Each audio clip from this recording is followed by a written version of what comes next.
Now, in response to this addictive trigger, what happens is we break out into all of these polarizations.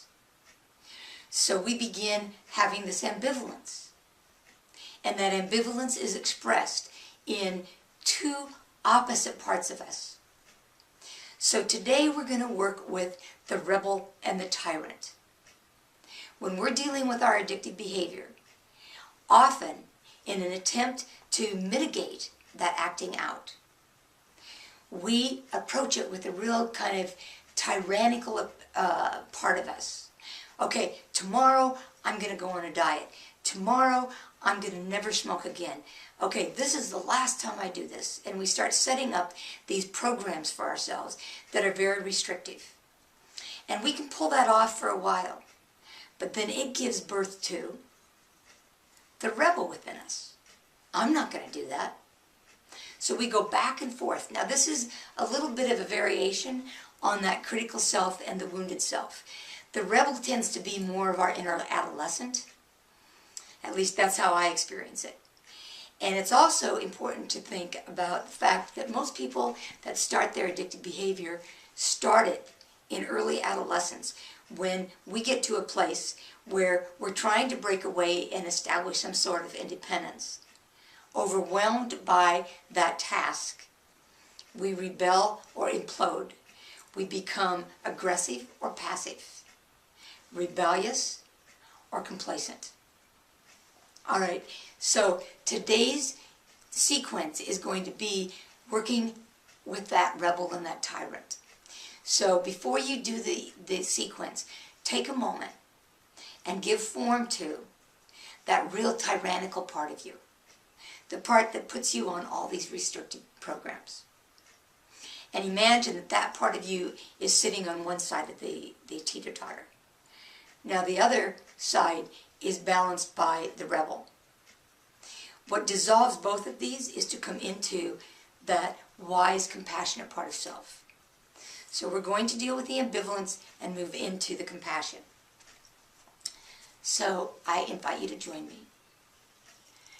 Even though I have this real rebellious part of me, and that's balanced out by this tyrannical part of me,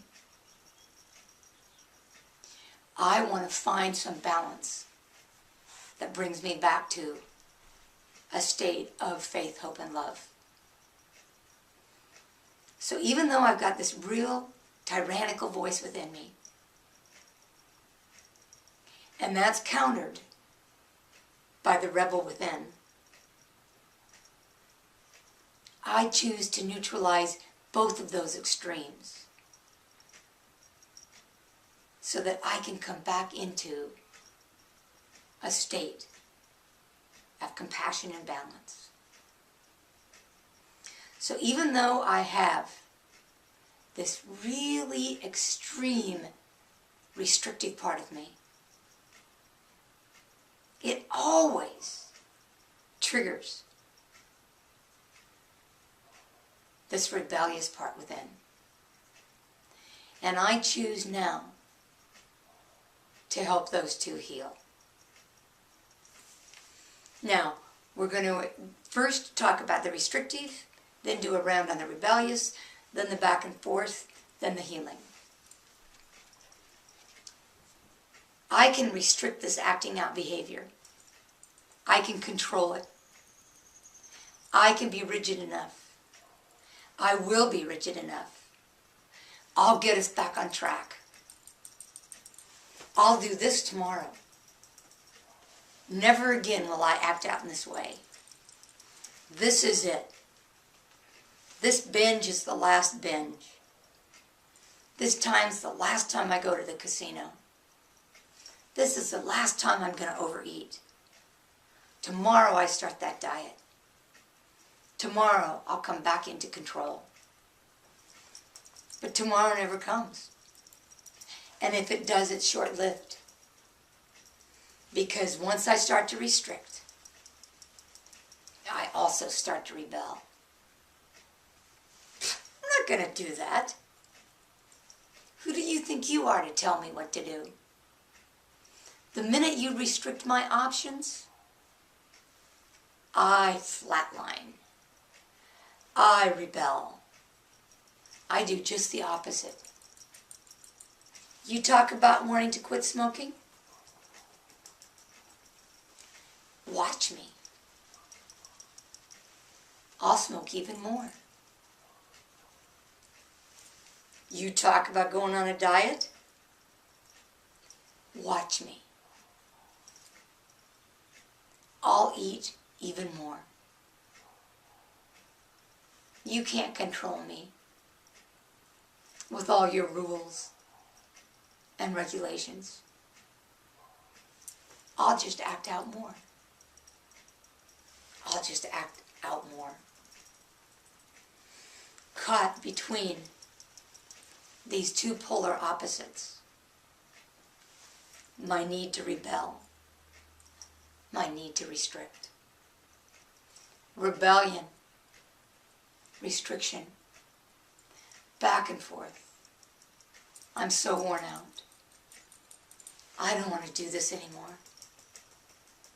I don't want to deal with this back and forth, this up and down. I want to come into the middle. I want to come back to that state of relaxed compassion. I do have this stronger part within me. I've experienced him or her before.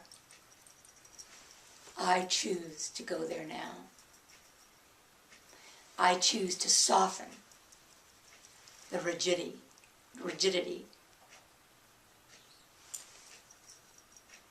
of my most restrictive self. I choose to take the edge off of my rebellion. I choose to come into a plan that's spirit infused, not ego driven. I choose to step back into the light where I can be in a state of hope and peace and calm. And from this vibrational self, this masterful self, I can tone down that part of me who wants to control. I can soften his or her need to restrict. And I can embrace the rebellious side within me. I can envelop him or her with love. And I choose to embrace both of these sides of me. I choose to come back into balance, to vibrate with the frequency of unconditional love. Thank you, thank you, thank you. Now I hope that takes the edge off of that polarization and that you can move back into a state of calm.